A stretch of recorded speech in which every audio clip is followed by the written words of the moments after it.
আল্লাহর রাসূল হুজুরদেরকে এত ভালো কেন বললেন?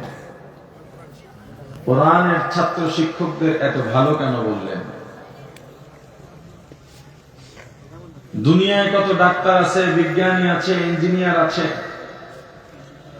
হুজুরদের কি অবদান আছে এই সমাজে? এই যে মাইকে কথা কই, এটা তো হুজুররা আবিষ্কার করে নাই।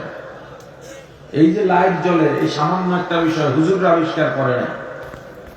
এরপর হুজুরদের কি এত দামি আর শ্রেষ্ঠ আল্লাহ রাসূল কেন বললেন? হুজুররা তো পরের বাড়ি খায় আর মসজিদে ঘুমায়। কি আপনারা শোনেন নাই? হুজুররা মাগনা খায়, পরের বাড়ি খায়, খাও খায়, কত কথা আপনারা শুনছেন? হুজুররা পরের বাড়ি খাইলে আপনার সমস্যা কি? কথা কয় না। হুজুররা পরের বাড়ি খাইলে আপনার সমস্যা কি? আপনার বাড়ি তো খায় না। আচ্ছা, এবার বলেন, হুজুররা যে খায়, জোর করে খায়? ফজরের আগে আগে দরজায় নক করছে, হুজুর কয় ব্যাপার কি, আজকে কে আইলো এত রাতে? দরজা খুলে তাকায় থাকে, সর্বনাশ, এ আমার দুয়ারে কি লেগে এত বিপদ? বিপদ বেশি? গুনা পান না? না। গতকালকে ফজর পড়ছেন, জুমানা পড়ে গেল মনে গেছে। এমন একদল আছে না নাই? আইসেন কাহি দেখুন, হুজুর একটা দাওয়াত, আমার বাসায় দুটো চারটে ডাইল ভাত খাইবেন। হুজুর কার ডায়েরি খালি নেই, সুযোগ নেই। যদি আপনি আমার দাওয়াত না নেন, ঘরে উঠুন যেত না। একটু কি এখান থেকে শেষ করি। এটা তারা বুঝাইতে চাইলাম, হুজুরদেরকে যারা খাওয়ায়, মহাব্বত করে খাওয়ায়, অনেক জোর করে হুজুরদেরকে বাসায় নিতে পারে, এবং যারা খাওয়ায় তারা মহব্বতই খাওয়ায়, খাওয়াবার পরে নিজেকে গর্বিত মনে করেন। কথা বলে না? আচ্ছা, হুজুররা কোনোদিন দেখছেন যে রাস্তায় ট্রাক চলে, লেজার লাইট মাইরা বারবার পাশে থামায়? দেখছেন? হুজুর করে দেখছেন? টেন্ডার বাজিতে দেখছেন? খাও খাইলো কারা? কোন কাগজে? ঠিক আছে, এই যে আবিষ্কার তো হুজুররা করতে পারে না। আর ওলামায়ে কেরাম মুমিন, এই দুনিয়ার মেহমান। মুমিন এই দুনিয়া। আচ্ছা, আপনারা বলেন তো, আপনার বাড়িতে কোনো মেহমান গেলে সে কাজ করে? রান্ধে কেডা? আপনি। বাজার করে কে? আপনি। যত পরিশ্রম সব আপনার। মেহমান পেট ডলে ঘুমায় আর খায়। মেহমানের কাজ আছে? মুমিন দুনিয়া এসব আবিষ্কার করবে না। যারা দুনিয়াদার তারা আবিষ্কার করবে, আর মুমিনরা মেহমান, তারা এগুলো গ্রহণ করবে। কি? আচ্ছা, হ্যাঁ। এরপরও একটা প্রশ্ন যৌক্তিক থাকে যে আলেমদেরকে আল্লাহ রাসূল এত ভালো কেন বললেন? আর আলেমিয়া তো এমন মানুষের মাঝে একটা গাত্রতা আছে, আছে না নাই? কথা বলে না?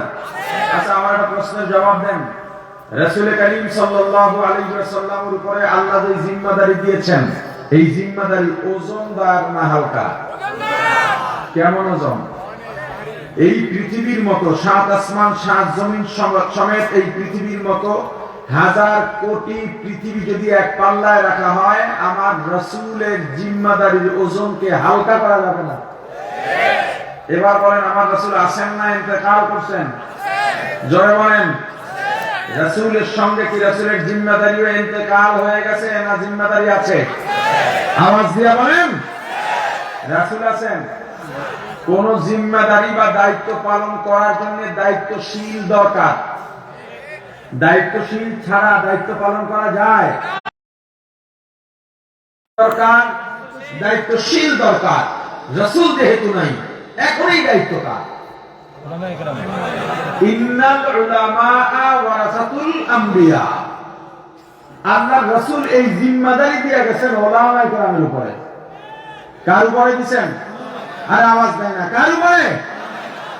এখন সাধারণ মানুষের কাজ কি হবে? যে এত ওজনদার জিম্মাদারি, এটা সাধারণ মানুষ, আওয়াম এটা পালন করতে পারবে না। এজন্য আলেমদের উপরেই দায়িত্ব দিয়েছেন। আওয়ামকে কি বলা হলো? তুমি আলেমের কাছে মুখাপেক্ষী, ঠেকা।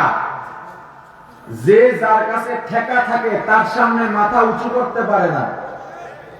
কথা বোঝে না? আচ্ছা বলেন, গোলাম আর মুনিব কে কার কাছে ঠেকা? গোলামের কাছে মুনিব না মুনিবের কাছে গোলাম? ঠিক তো? ছাত্র আর শিক্ষক কে কার মুখাপেক্ষী? ছাত্রের কাছে শিক্ষক না শিক্ষকের কাছে ছাত্র? বাবা সন্তান কে কার কাছে ঠেকা? বাবার কাছে সন্তান না সন্তানের কাছে বাবা? জোরে বলেন না। যার কাছে যে ঠেকা থাকে তার সামনে মাথা উঁচু করা যায় না। আল্লাহ আর বান্দা, মাবুদ আর আবেদ, এই আল্লাহর কাছে বান্দা ঠেকা না বান্দার কাছে আল্লাহ ঠেকা? অতএব বান্দা তুমি কখনো মাথা উঁচু করবে না, অহংকার দেখাবে না। সন্তান তুমি বাবার কাছে ঠেকা, অতএব বাবার সামনে উঁচু স্বরে কথা বলবে না। ছাত্র তুমি শিক্ষকের কাছে ঠেকা, কারণ শিক্ষক না হলে তুমি মানুষ হতে পারবে না, অতএব তার সামনে বিনয় অবস্থায় থাকো। গোলাম তুমি মুনিবের কাছে কখনোই মাথা উঁচু করবে না, কারণ তুমি গোলাম, মুনিব তোমার ছায়া। ঠিক তদ্রুপ ভাবে আলেম আর আওয়াম, আওয়াম বুঝুন তো কথা বলে না, আলেম আর আওয়াম কে কার কাছে ঠেকা? আলেম আওয়ামের কাছে না আওয়াম আওয়াম আলেমের কাছে? অতএব আওয়াম তুমি আলেমের সামনে মাথা উঁচু করে কথা বলবে না। কিন্তু অবস্থাটা কি হয় দেখেন, অবস্থাটা কি হয়। ফাঁকে আর একটা কথা বলি, আপনি রোগী ডাক্তারের কাছে গিয়েছেন, ডাক্তার আপনাকে প্রেসক্রিপশন দিলেন, আপনি কি কখনো বলেছেন এই ডাক্তার এই ওষুধ দিলা কেন? বলছেন? বরং টাকা দিয়ে তারপরে প্রেসক্রিপশন আনছেন। আপনি কি করলেন? প্রেসক্রিপশন নিয়ে ফার্মেসিতে চলে গেলেন, এই ডাক্তার 1 মাস ওষুধ খাইছেন, ভালো হন নাই, এরকম ব্যাপার আছে না? এই যে ভালো হইলেন না, এরপর ডাক্তারকে মারতে গেছেন।